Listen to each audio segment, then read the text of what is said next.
मोटा मोटा ऐसा समझा जाए सिद्धांत, तो फिर अपन बाद में शाम आम की चर्चा कर ही लेंगे, है ना, कैसे क्या रहता है। तो मुख्य रूप से क्या है कि मिट्टी वाली आवश्यकता का तो भाग अपन ने समझ लिया। मिट्टी को 3 चीजें चाहिए थी। क्या क्या चाहिए था? कार्बन, ह्यूमस और माइक्रोब्स। और गाय के गोबर में माइक्रोब्स होते हैं, कुछ ना कुछ पोषक तत्व होते हैं, कार्बन का भी कुछ भाग होता है, और पेड़ पत्तियों की सूखी पत्तियों टहनियों से कार्बन मिल जाता है, और हरी पत्तियों से नाइट्रोजन मिल जाता है और पोषक तत्व। तो उधर मिट्टी वाला भाग तो पूरा होता है कि भाई मिट्टी का भोजन है। लेकिन पौधों को भी कुछ ना कुछ चीज़ों की आवश्यकता होती है, जिसमें 17 प्रकार के पोषक तत्व हैं, जिसमें कार्बन, हाइड्रोजन और ऑक्सीजन 97% चाहिए। तो कार्बन तो मिट्टी से ले लिया, और हाइड्रोजन ऑक्सीजन माने पानी हो गया, सबसे ज़्यादा जो चाहिए वो मिल गया। फिर 1 से 1.5% चाहिए उनको मुख्य पोषक तत्व, माने नाइट्रोजन, फास्फोरस और पोटास, जिसमें सबसे ज़्यादा हर किसान को अभी कहीं यूरिया की लाइन में लगा है, कहीं डीएपी की लाइन में लगा है, कभी मिल रही है कभी नहीं मिल रही है, एनपीके में ज़्यादा फंसता है। फिर कुछ और मुख्य पोषक तत्व, कुछ और पोषक तत्व होते हैं, जैसे कैल्शियम, मैग्नीशियम और सल्फर, ये भी चाहिए होते हैं।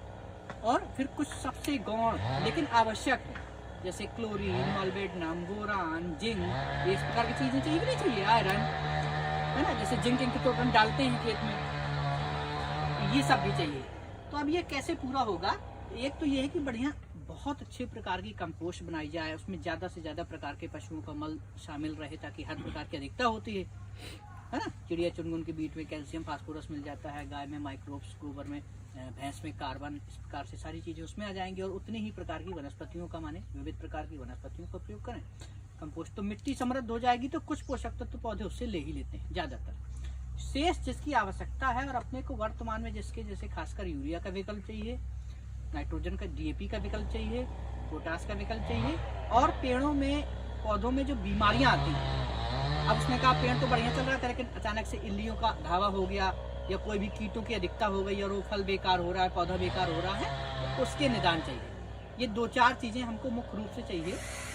तो एक तो हमने ये समझ लिया कि मिट्टी में कार्बन चाहिए था, और सूक्ष्म जीवी के लिए क्या करें, तो गोबर है गाय का। फिर भी यदि लगता है कि आपको अपना सूक्ष्म जीवी हो जाए, जैसे आजकल कल्चर आते हैं 20-20 रुपए की, तमाम प्रकार के, तो अपना कल्चर कैसे तैयार करें सूक्ष्म जीवियों का, उसके लिए अपन चावल लेते हैं, बना हुआ चावल, पका हुआ जैसे चावल बनता है। तो जैसे अभी बना है, तो जब वो ठंडा हो जाए तो शाम को इस्तेमाल करना, या रात को बन गया तो फिर सुबह इस्तेमाल करना। तो कोई मिट्टी का घड़ा पुराना या इस प्रकार का, या कोई काठ का, माने लकड़ी का बना हुआ इस प्रकार का स्ट्रक्चर, जिसमें जैसे फल वगैरह की पेटियाँ नहीं आती हैं, उसमें अपने चावल को अपन ने बिछा दिया, जितना भी है, आधा किलो, 1 किलो, जो भी है।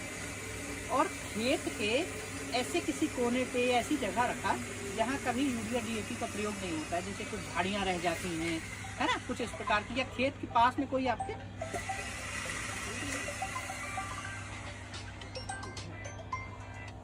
हेलो, हाँ भैया, बादल 1-2 दिन में आ जाएंगे।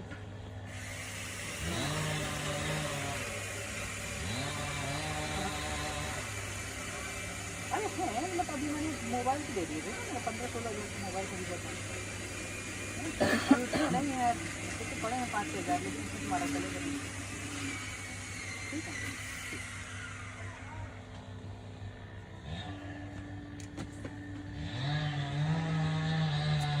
तो उसमें क्या करते हैं, चावल अपन ने ले लिया था, और किसी खेत के पास में भी या कोई ऐसा स्थान है जहाँ पेड़ों की अधिकता है, या चिड़िया चुनमुन बैठती हैं, उसके पास अपन उसको रख आते हैं, थोड़ा सा मिट्टी खोद के, थोड़ा आधा गाड़ दिया, आधा खुला रहा, और ऊपर से कोई सूती कपड़ा बांध दिया, ताकि एयर पास हो जाए, लेकिन बातें बड़े जीव इस प्रकार से इसको दिक्कत न करें।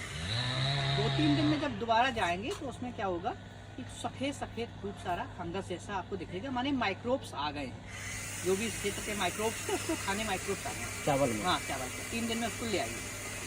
फिर उसको अपन कांच की जार में रखें, जितना चावल था उतने ही बराबर मात्रा में अपन ने गुड़ रख दिया, कोई बुरकना वाला गीला टाइप का जो भी हो, वो गुड़ उसमें मिला दिया अच्छे से, और उसको फिर सूती कपड़ा बांध के अंधेरी जगह में, और जहाँ सनलाइट डायरेक्ट नहीं जाती है वहाँ उसको रख दिया। 6-7 दिन में अब जो माइक्रोब्स उसमें लाखों की संख्या में थे, वो अपना गुड़ भोजन पा करके अब करोड़ों में बदल गए। ठीक है ना। तो 6-7 दिन में उसमें फ्रूट माइक्रोब्स बढ़ जाएंगे। तो जब भी खेत में पानी लगाना है हमको, तो क्या करें, एक ड्रम में फिर अलग से, या एक ड्रम या एक बाल्टी में अलग से पानी लें, उसमें हमने 50 ग्राम या 100 ग्राम जो भी निकाला उसको पानी में मिलाया, थोड़ी सा गौमूत्र अलग से मिला दिया उसी में, और उसको चलाया, और उसको 10-12 घंटे ऐसे रख रहे दिया। बीच बीच में हम उसको चलाते रहे, जब भी गए वो चावल और वो गुड़ सब मिक्स हो जाए। अब वो उसमें सर्वाधिक प्रकार के माइक्रोब्स आते हैं। तो जब भी हम खेत में पानी का इस्तेमाल कर रहे हैं, पानी लगाना ही पड़ेगा, वहाँ पे हम उसको चाहे उस विधि से कि ऊपर से उसको कुछ खोल के ऐसे रख दिया तो पानी के साथ बूंद बूंद करके वो चला जाए, ऐसे चला जाए, है ना। या कई बार हम ऐसे कर सकते हैं कि हमने जो भी वो लिया उसको किसी सूती कपड़े के इस प्रकार की पोटली में रखा, और वो जहाँ से पानी जा रहा है उसके आगे रख दिया, ताकि वो पानी उससे टच होके चला जाए। तो जो माइक्रोब्स थे वो आपके अपने खेत के माइक्रोब्स आ गए, माने इंडिजीनियस माइक्रो ऑर्गेनिज्म पैदा हो गए, आपने उसको कलेक्ट कर लिया।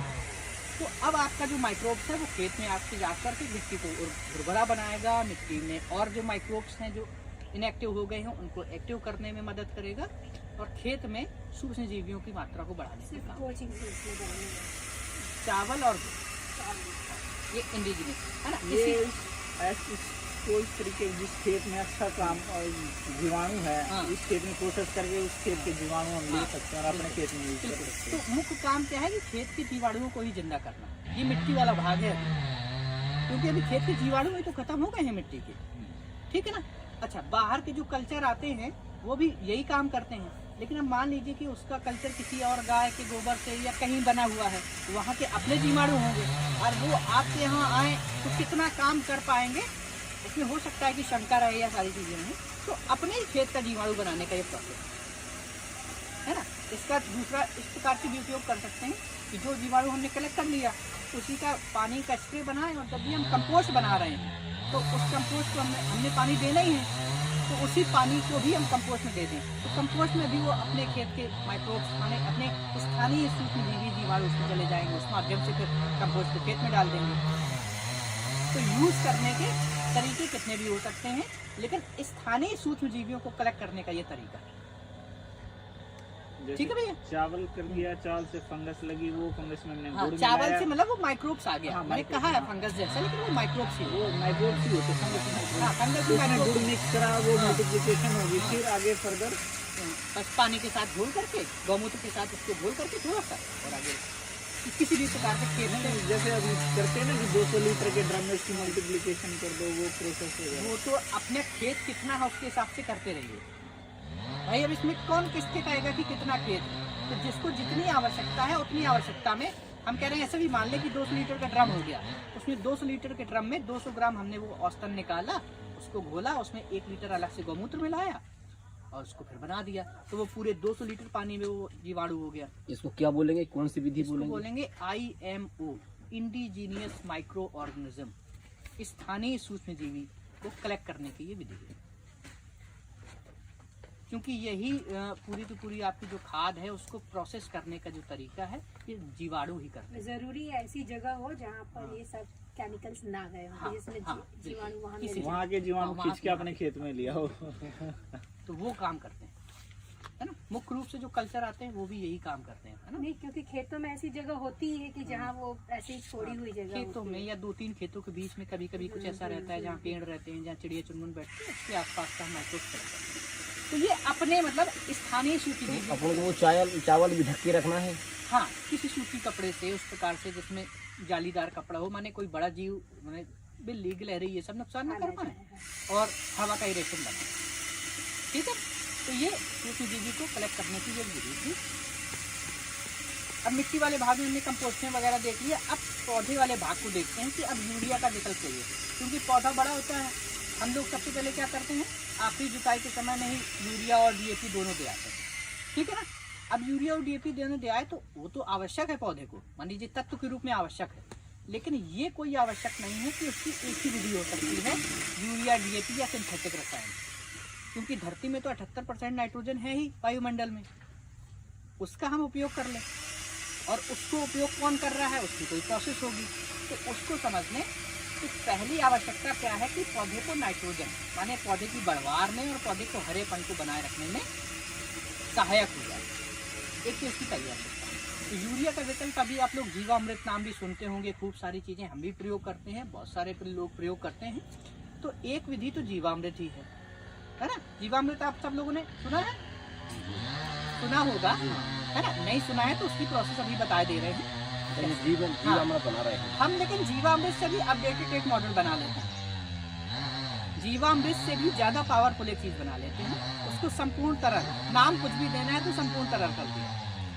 चीजें जीवामृत की भी चीजें शामिल हैं और कुछ चीजें उसमें और भी शामिल हैं, ठीक है ना।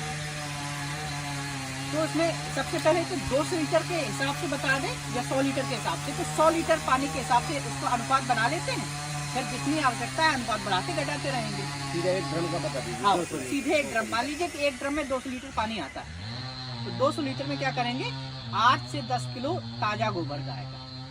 माने 1 या 2 दिन पुराना ही फिर वो माना जाएगा, ज्यादा दिन पुराना नहीं, ताजा गोबर, ठीक है। 8 से 10 किलो। 7 से 8 लीटर या 8 से 9 लीटर गौमूत्र।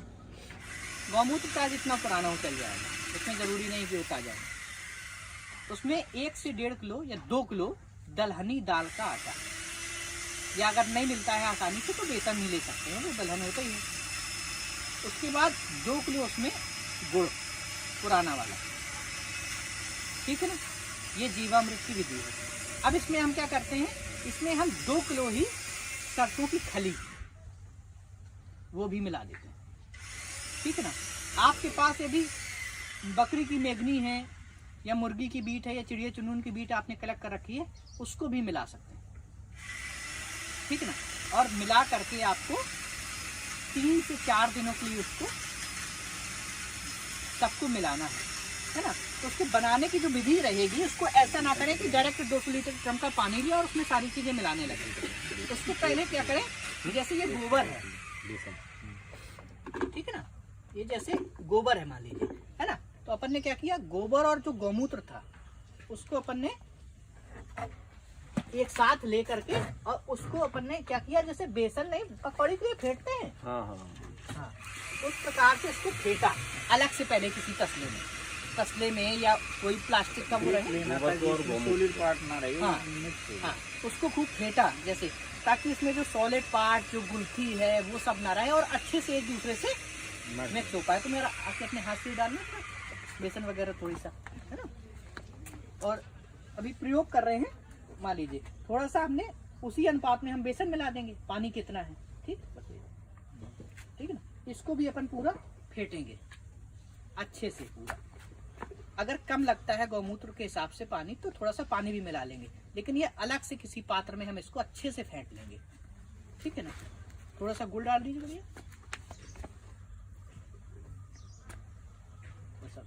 और थोड़ा सा डाल दीजिए, बस गुड़ डाल दीजिए, है ना। थोड़ी सी मैं ये भी डाल, हालांकि सरसों का जब आप प्रयोग करें तो उसको ना 1 रात पहले ही पानी में भिगो दें। सरसों, हाँ, ये सरसों की खली, खली को हाँ, 1 दिन पहले पानी, हाँ, 1 रात पहले ही भिगो दे ताकि ये मुलायम हो जाए, है ना। तो या उसका दूसरा तरीका ये भी है कि जैसे आधा किलो सरसों है तो उसको 2 से 3 लीटर पानी में भिगो दीजिए, 3-4 लीटर पानी में, तो रात भर में उसका पानी बढ़िया निथर आएगा। तो उसके ऊपर का शेष पानी पूरा इसमें मिला देंगे और सरसों को भी मिला देंगे, ठीक है ना, है ना। और अगर हमारे पास बकरी की मेगनी है या किसी प्रकार की और भी बीट है, किसी पक्षियों की मुर्गी की बीट है, तो उसको भी मिला सकते हैं, और नहीं है तो कोई बात नहीं। अब इसको हमने सबको मिला देंगे बढ़िया से, इसमें कोई भी गुल्थी ना रहे। अब जो शेष 200 लीटर पानी था उसमें इसको डाल देंगे बढ़िया से फेंट करके, और बनाना कहाँ है, किसी छायादार स्थान में, और उसको एक डंडे से घड़ी की दिशा में हल्का हल्का धीरे धीरे उसको घुमाना, फिर उसको छोड़ देते हैं। उसके ऊपर कुछ ढक दीजिए, दूध का बोरा या कुछ भी, और उसको जब भी समय मिले 1 घंटे में, 2 घंटे में, 3 घंटे में, रात को सोने से पहले, सुबह उठने के बाद उसको चलाते रहिए। तो जैसे आप पहली बार जब इसको मिलाएंगे और थोड़ी देर बाद जाएंगे ना, तो ऊपर पूरा गोबर जैसा वो पूरा पपड़ी जम जाएगी। फिर आप उसको घुमाते रहिए, ऐसा नहीं कि उसको निकालना है। 2-3 बार में ये होगा, उसका एकदम हरा सा कलर रहेगा। तीसरे दिन ये कलर बदलने लगेगा। तीसरे दिन कलर कैसा हो जाएगा, हल्का पीला सा। तीसरे से चौथे दिन जब हल्का पीला हो जाए तो समझ लीजिए कि अब हमारा ये ठीक बन रहा है, और 1 दिन का और इंतजार करना है, बीच बीच में उसको उठाता है। तो अगले दिन वो और गाढ़ा पीला हो जाएगा। तो अब ये मान लीजिए कि जब गाढ़ा हल्का पीला और वो सफेदी जैसा रंग रहेगा तो हमारा ये जो संपूर्ण तरल है ये बन करके तैयार हो गया है। अब इसका स्प्रे हम मतलब इसका उपयोग हम कर सकते हैं। फिर उसको हम किसी अच्छे पात्र से, अच्छी छन्नी से और अच्छे कपड़े से छान लें। और अब हमारे पास जो 200 लीटर पूरा था संपूर्ण तरल, ये हमारा बन के तैयार हो गया। अब इसको उपयोग कैसे करना है कि सादे पानी में प्रति लीटर पानी में 50 ग्राम के हिसाब से इसको मिलाना। मतलब 1 लीटर में 50 ग्राम। मान लीजिए कि जैसे 15 लीटर की टंकी है तो उसमें 13 साढ़े 13 लीटर ये पानी भरें और 1 लीटर के आसपास या पौने लीटर के आसपास ये डाल दें। ठीक है ना, इस अनुपात में। या 14 लीटर पानी भरें और 1 लीटर ये डाल दें, मोटा अनुपात टंकी के हिसाब से। और इसका स्प्रे करना है।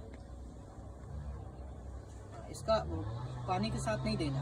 हालांकि इसको अगर पानी के साथ देना है तो जहां से फ्लड पानी जा रहा है ना, ऊपर उस प्रकार का कुछ बना के ऐसा रख दें जिसमें वो 2-4 डिप डिप करके ऐसे गिरता रहे, उस माध्यम से भी चला जाएगा। और इसका स्प्रे भी कर सकते हैं। स्प्रे का नीचे नहीं, ऊपर पूरे पौधे में स्प्रे होगा। वो तो जैसे चलते हैं स्प्रे मशीन वाले, उस विधि से इसको स्प्रे करना है। कब? जब पौधा जर्मिनेट हो गया है और 2 पत्ती का हो गया है। माने पौधे अब जैसे कोई बच्चा है, पैदा हुआ और रोटी रखाइए, कितने दिन बाद खाएगा? खाएंगे तभी तो खाएगा। तो अभी हम क्या करते हैं, आखिरी जुताई के समय यूरिया और डीएपी दोनों दे आए। अभी तो पौधा जर्मिनेट भी नहीं हुआ है, तो लेगा कैसे? और चलो सबसे पहले लेगा तो क्या लेगा? यूरिया लेगा। नाइट्रोजन की आवश्यकता पहले ही है। डीएपी कब लेगा? जब पौधा जवान हो रहा है, तभी तो लेगा। मान लीजिए हमने फसल लगाई जब वो 20, 25, 30 दिन की होगी, तभी तो डीएपी लेने योग्य होगी। और दे हम कब आए हैं? जब अभी लड़का पैदा भी नहीं हुआ है। तो आधी तो लीच हो जाएगी, जो शेष बचेगी थोड़ी बहुत ले लेगा। ठीक है ना। तो जब पौधा निकल आया है और 2-3 पत्ती का हो गया है, जब जिसकी आवश्यकता है, तो 7वें दिन में इसका एक स्प्रे कर दें। फिर एक अगले 7वें 10वें दिन में स्प्रे कर दें। तो उसकी यूरिया संबंधी माने नाइट्रोजन संबंधी और कहीं ना कहीं इसमें चूंकि ये भी हमने मिलाया है, क्या कहते हैं, खली, इसमें सल्फर भी है, तो पौधे को सल्फर भी मिल जाएगा। क्योंकि सल्फर भी तो पोषक तत्व में आता है। खली में सल्फर है। हाँ, सल्फर होता है। तो इसमें क्या क्या मिल गया? इसमें गोबर है तो माइक्रोब्स हो गया, गौमूत्र है तो एक्टिनोमाइसिटीज का बैक्टीरिया हो गया, है ना। गुड़ और ये है तो ये उसका माइक्रोब्स को बढ़ाने के लिए उसका भोजन हो गया। सरसों है तो उसका सल्फर हो गया, है ना। इस बहुत और गोबर में और भी बहुत सारे पोषक तत्व होते ही हैं। इन सबको मिल करके हम एक बढ़िया सा तरल बना सकते हैं जिसमें पौधे की बहुत सारी आवश्यकताएं स्वतः पूरी हो जाती हैं। बस स्प्रे करने पड़ेंगे उसके। तो इससे हमारा यूरिया का विकल्प ये विकल्प हो जाएगा। ठीक है ना भैया। इसको हम कितने दिन रखते हैं भैया बना के? अब आ रहे हैं, इसको जो है रख सकते हैं। ये 13 से 14 दिन तक ही ठीक रहता है। अच्छा। इसका जो रिपोर्ट आई है, हमने बेल्जियम में इसको भेजा था। अच्छा। वहाँ से जो जोहान की रिपोर्ट और वो आई है कि इसको ज्यादा से ज्यादा सर्दियों में 14-15 दिन तक मतलब बना के रख सकते हैं। हाँ, जो उसके बनने के बाद जो सिक्योर होने की विधि है उपयोग करने की, सर्दियों में 15-16 दिन तक और गर्मियों में तो 12 ही दिन माने, नहीं तो अदरवाइज इसके बैक्टीरिया उल्टे काम करने लगते हैं। ऐसा नहीं है कि इसको बना के रखिए और लंबे समय तक। बनाने में कितना टाइम रखना है? 4 से 5 दिन। 5 दिन बना के 5 दिन बना, जिस दिन हम बनाएंगे उसके 5वें दिन हम इसको छान सकते हैं। 5वें दिन 4थे दिन इसको छान सकते हैं। तो जब बन गया वो पीरियड अलग है। अब बन गया उसके बाद इसको 12 से 13 दिन तक, तो हम इसको औसतन 14 दिन मान लें। तो जब बन गया तो एक स्प्रे तो तब कर लें तुरंत, एक स्प्रे फिर 8-10 दिन के बाद रुक के कर ले। तो एक बार बनाने में 2 बार के स्प्रे के लिए हो जाएगा, 2 बार के छिड़काव के लिए हो जाएगा। हाँ, ऐसा मान के चले। किसी भी सभी फसलों में सभी फसलों में उसकी नाइट्रोजन की उपलब्धता के आधार है। जैसे गेहूं में है तो कम से कम 2-3 स्प्रे लगेंगे, चना में है तो 1 ही लगेगा। चना में ज्यादा कर देंगे तो उसमें फल नहीं आएगा, क्योंकि उसकी शाखीय अवस्था बढ़ती जाएगी। जो पोषण फल में ट्रांसफर होना चाहिए वो शाखों में होता जाएगा, क्योंकि चना तो खुद नाइट्रोजन फिक्स करता है। तो इसलिए फसल को पहचान करके स्प्रे करते हैं। जैसे धान में है तो 4-5 स्प्रे तो दीजिए, कोई फर्क नहीं पड़ता है, उससे ज्यादा हाँ। तो धान और गेहूं में तो पर्याप्त मात्रा में इसके, जैसे गेहूं में कम से कम 3 स्प्रे कर सकते हैं। एक बार जब गेहूं निकल आया तब एक स्प्रे कर दीजिए।